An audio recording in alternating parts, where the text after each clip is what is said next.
Good morning guys. चलिए आज का टॉपिक स्टार्ट करते हैं। टॉपिक का नाम है non flow process and flow process. ठीक है, तो स्टार्टिंग करते हैं नॉन फ्लो प्रोसेस। ऐसा सिस्टम जहां पे अगर मास कांस्टेंट है और सिस्टम और सराउंडिंग के बीच में अगर कोई भी मतलब हीट का ट्रांसफॉर्मेशन हो रहा है लेकिन मास का नहीं, then we are say it is the non flow process. याद रखिएगा, हीट का ट्रांसफॉर्मेशन हो सकता है लेकिन mass remains constant within the system, then we are say it is called non flow process.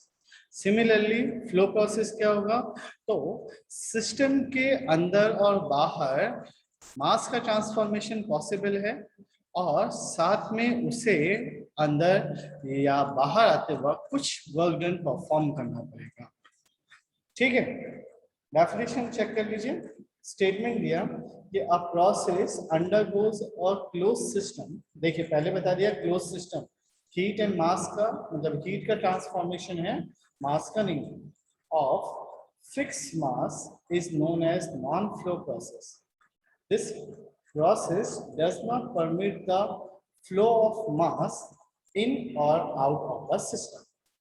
Okay. चलिए अब फ्लो प्रोसेस क्या होता है? Flow process, in this process the fluid mass enter the system and leave after doing work. This implies open boundary which permit the flow of the mass to and from the system. Clear है? मतलब flow process is just like a open system जहां पे आपको heat and mass का transformation होगा, लेकिन non flow process क्या हुआ, तो it is a close system where heat can be transfer but mass can not be transfer from system to system. Okay, चलिए तब एक नीचे जो वर्ड आया, मैंने जो ऊपर बोला, ये उसका ठीक अपोजिट वर्ड डिफाइन कर रहा है। क्या? Flow process with control volume. अब flow process with control volume को समझने के लिए आपको एक डायग्राम समझाना पड़ेगा। डायग्राम स्टेटमेंट ये देता है, डायग्राम स्टेटमेंट ये देता है कि एक एग्जांपल लेते हैं कि अगर आपके पास पंप है जिसे आप मोटर बोलते हैं, ठीक है, ये मोटर मैंने यहाँ पे प्लेस किया। इस मोटर का बेसिक वर्क क्या है, तो ये मोटर क्या करता है, तो नीचे सिंक में से आपका पानी खींचता है, ये यहाँ पे लेता है और ये पानी को हाई स्पीड में कन्वर्ट करके आपके जो ओवर टैंक बना हुआ है उसके अंदर पहुंचाता है। ठीक है, तो आपने जब ऑब्जर्व किया कि यहाँ पे मास का फ्लो हो रहा है, मतलब मास अंदर भी जा रहा है और मास बाहर भी आ रहा है, ठीक है, तो आप इसे बोलेंगे कि sir this is the flow process.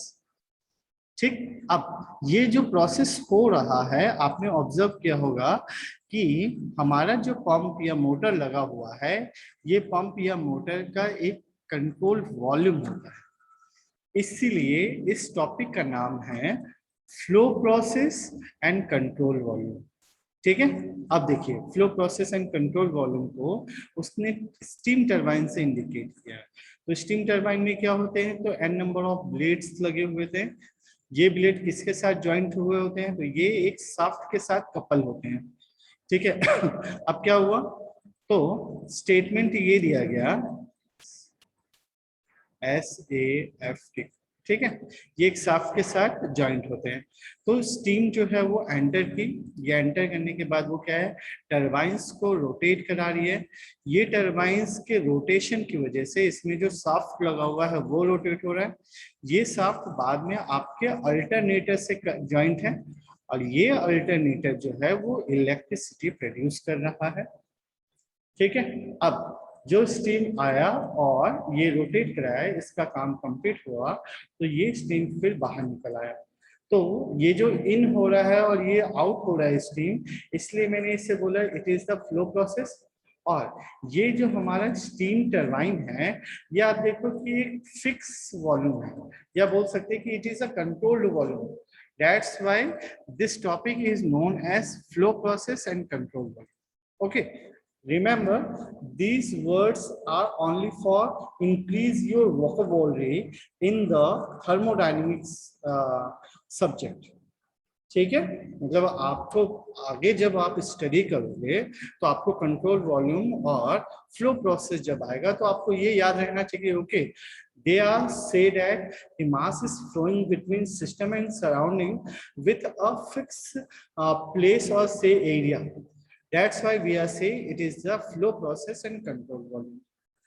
चलिए अब आता है topic steady and unsteady flow process.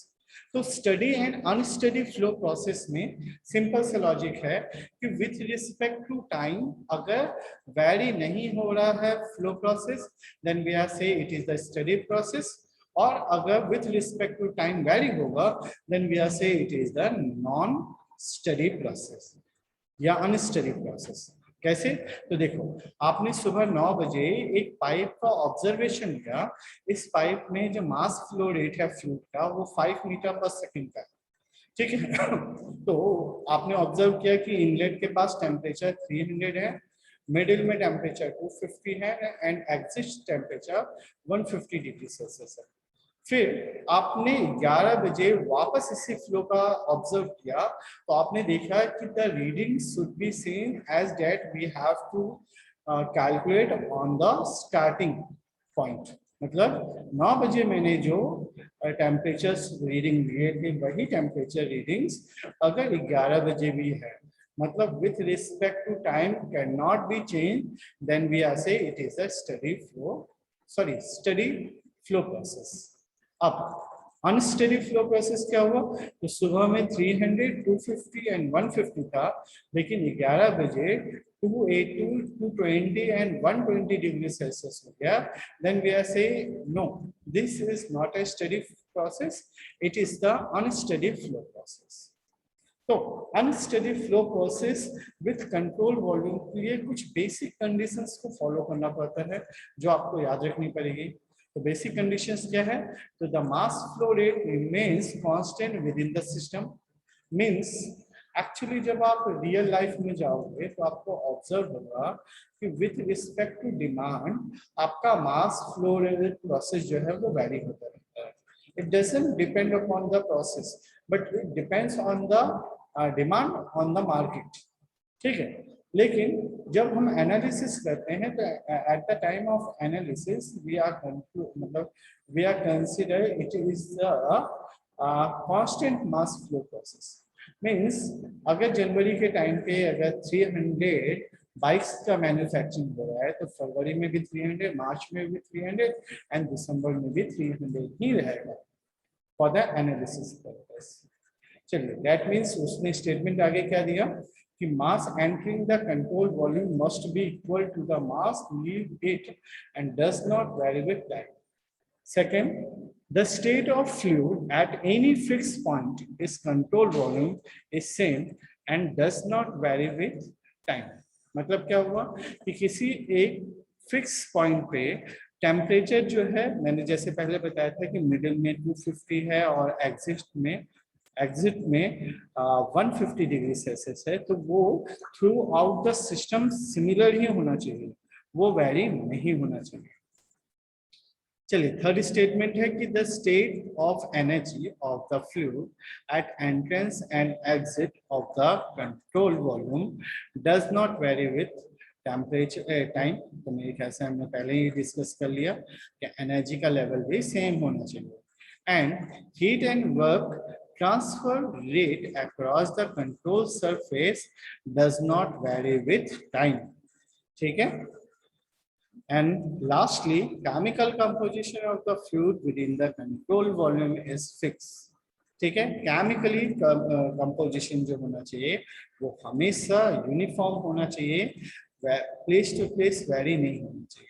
अगर ये सारे कंडीशंस को फॉलो करेगा, मतलब 1 to 5 अगर सारे कंडीशंस को फॉलो किया है then we are say it is the study flow process, और अगर इनमें से कोई एक भी प्रोसेस छूट गया then we are say it is the unsteady flow process.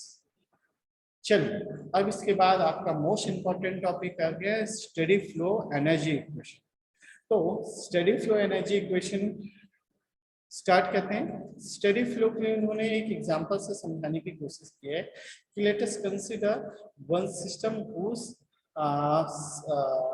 Who has the controlled volume. मतलब ये देखो यहाँ पे एक इनलेट दिया हुआ है, ये इनलेट है जिसे उन्होंने नंबर 1 दिखाया है, और ये आउटलेट है जिसे उन्होंने नंबर 2 से डिनोट किया है।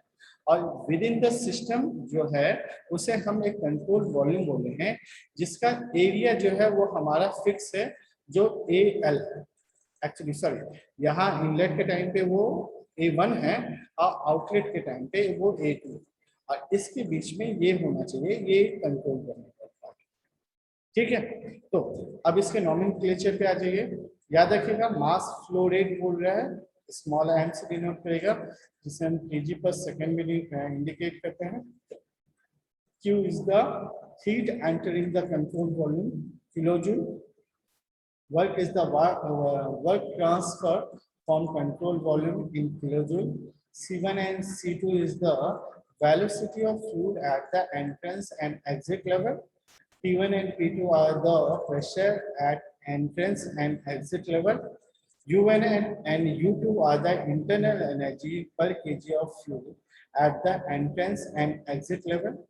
Similarly, V1 and V2 are the specific volume. And remember, volume मतलब क्या होता है? V जो होता है वो आपका मीटर क्यूब में होता है, और जहां हम स्पेसिफिक वॉल्यूम की बात कर रहे हैं, देन इट इज, अगर मैं इसे मतलब मास फ्लो रेट के साथ, सॉरी, मास के साथ डिवाइड कर दूंगा, then we are say it is the specific volume. तो specific volume of fluid at the entry and exit level, small v1 and v2, और इसकी यूनिट है मीटर क्यूब पर kg. Similarly, enthalpy at the entrance and exit level is denoted by H1 and H2, and the unit is kilojoule per kg. Similarly, Cv is the control volume, small p is the heat entering the control volume per kg of fluid, which is indicated by the unit kilojoule per kg. Small w is the work done from the control volume per kg of fluid, denoted by kilojoule per kg. And Z1 and Z2 are the elevation of entrance section and exit section, which is denoted by meter.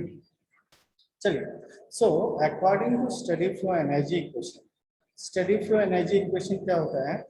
वो कह रहा है कि energy at the entrance of control volume plus heat entering into the control volume is equal to energy leave the control volume plus some quantity of work done, which has to be done by control volume, plus increase in stored energy within the control volume. ठीक है, अब that means मतलब इसी को उन्होंने और अच्छे से एलिब्रेट करने की कोशिश की। अब एनर्जी क्या होता है? तो एनर्जी जो होता है वो इंटरनल एनर्जी भी होता है, फ्लो एनर्जी भी होता है, काइनेटिक एनर्जी भी होता है, पोटेंशियल एनर्जी भी होता है, और हीट एनर्जी भी होता है। इसी तरीके मतलब ये जो हीट एनर्जी है ये एक्चुअली यहाँ पे उन्होंने लिखा है, एनर्जी को उन्होंने internal energy, flow energy, kinetic energy and potential energy में डिफाइन किया। अब एनर्जी लीव द सिस्टम, तो जैसे इंटरनल एनर्जी एट 1 रहा, इसी तरीके से internal energy at section 2, flow energy at section 2, kinetic energy at section 2, and potential energy at section 2 with some quantity of work. Okay, तो अब अगर मैं इस सबको एक्सप्लेन करना चाहूँ तो मेरे को यहाँ दिख रहा है कि mass flow rate of section 1 is equal to m1 and mass flow rate at section 2 is equal to m2। अगर मैंने दोनों को कॉमन निकाल दिया तो इंटरनल एनर्जी के लिए मैंने u1 लिखा, फ्लो एनर्जी के लिए p1 v1 लिखा, काइनेटिक एनर्जी के लिए हाफ c1 स्क्वायर बाय 2 लिखा, एंड पोटेंशियल एनर्जी के लिए z1 into g प्लस ये जो क्वांटिटी ऑफ हीट जो हीट सप्लाई कर रहे हैं वो इज इक्वल टू क्या हुआ? तो m2 into internal energy at section 2 u2, flow energy p2 v2 at section 2, kinetic energy c2 square by 2, and potential energy is the z2 into g plus some quantity of flow. अब बोलोगे sir actually आपने जो बोला वो समझ में तो आया, लेकिन ये प्रैक्टिकली हमें फिजिबल नहीं हुआ। इसको थोड़ा सा एलोबरेट करिए। चलो, तो आपको इसका एलोबरेशन समझाता हूँ। तो अभी आपने एक स्टीम यहाँ पे देखा था, स्टीम टरबाइन। इस स्टीम टरबाइन को थोड़ा सा अपन अपने साथ लेके चलते हैं, ठीक है। तो अगर स्टीम टरबाइन को हम थोड़ा सा लेके चलेंगे,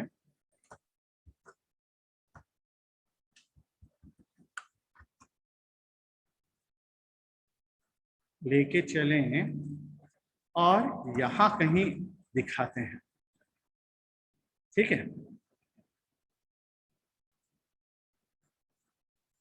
मैं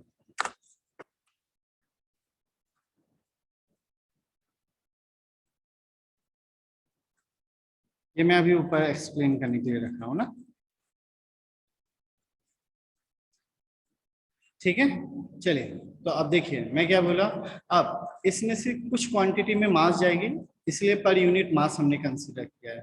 तो इसमें से जो कुछ क्वांटिटी में मास जाएगी, मैंने उसका डिनोट किया कि ये m1 होगा, और ये जो बाहर निकल रहा है ये m2 है। अब इसमें से जो मास जा रही है, एक्चुअली ये दो एनर्जी के फॉर्म में कन्वर्ट हुआ है। अब दो एनर्जी कौन कौन सी है, तो आप बोलोगे सर एक एनर्जी खुद, क्यों? क्योंकि एनर्जी के भी डिफरेंट फॉर्म्स होता है, और दूसरा हीट एनर्जी के फॉर्म में हुआ है। मतलब जैसे ही मैंने वाटर को हीट किया, तो हीट करने की वजह से वो स्टीम के फॉर्म में कन्वर्ट हुआ, तो स्टीम के फॉर्म में कन्वर्ट हुआ, इसलिए वहां पे क्यू को डिनोट हम करते हैं। अब ये जो एनर्जी है, मतलब स्टीम के अंदर में एनर्जी है, ये स्टीम के अंदर में कौन कौन सी एनर्जी होगी, तो उसकी खुद की एक इंटरनल एनर्जी होगी। अब फ्लो एनर्जी होगी, तो हमने फर्स्ट चैप्टर में पढ़ा था P into V is the flow energy. उसकी काइनेटिक एनर्जी होगी, क्योंकि वो कुछ स्पीड से फ्लो हो रहा है, और उसकी खुद की एक पोटेंशियल एनर्जी होगी, जिससे हम लोग जेड इंटू जी लिखते हैं, ठीक है। तो याद रखिएगा, internal energy, flow energy, kinetic energy and potential energy. तो ये सबका सम प्लस कुछ क्वांटिटी में जो हीट आया वो, इसीलिए ये पूरा टर्म सेक्शन 1 में जाता है। अब सेक्शन 2 में जाते वक्त आपको देखोगे कि यहाँ पे वो कुछ क्वांटिटी में वर्क डन परफॉर्म किया है, इसलिए पहले तो मैं वर्क डन परफॉर्म लिख देता हूँ। और जो हीट मतलब सॉरी, जो स्टीम बाहर निकल रहा है, अब उसकी कुछ प्रॉपर्टीज होंगी। तो वो प्रॉपर्टीज क्या है? सेम है, इंटरनल एनर्जी होगी, फ्लो एनर्जी होगी, काइनेटिक एनर्जी होगी, और पोटेंशियल एनर्जी होगी। इसलिए m2 into this whole term. समझ में आ गया? चलिए, तो अगर मैं दोनों का मास फ्लो रेट एक मानूं, क्योंकि मास मतलब एक्चुअली एरिया A1 और A2 जो है जनरली सिमिलर होते हैं, तो उन्होंने यूनिट मास कंसीडर किया, जिसे m डिनोट किया। तो आप ऑब्जर्व करेंगे कि m into U1 plus P1 V1 plus C1 square by 2 plus Z1 into g plus Q equal to this whole term हो जाएगा, ठीक है। अब यहाँ पे आप ऑब्जर्व करेंगे कि internal energy plus flow energy, it is called enthalpy of the system. इसलिए अब मैं इसकी जगह पे क्या लिखूंगा, तो यहाँ पे मैं लिखूंगा H1 एंड H2। मतलब मेरा जो इक्वेशन बना वो बना m into H1 plus C1 square by 2 plus Z1G plus Q is equal to m into H2 plus C2 square by 2 plus Z2G plus 1, ठीक है। And this is called steady flow energy equation. ये आपको याद रखना है, ठीक है। Life time याद रखिएगा, क्योंकि वाइवा के टाइम पे भी ये पूछा जाता है। अब इसके बाद इसके कुछ एप्लीकेशंस है जो आपके सिलेबस का पार्ट है, बहुत इंपॉर्टेंट है, जिसको हम लोग नेक्स्ट लेक्चर में डिस्कस करेंगे। आज के लिए इतना काफी है। Thank you very much.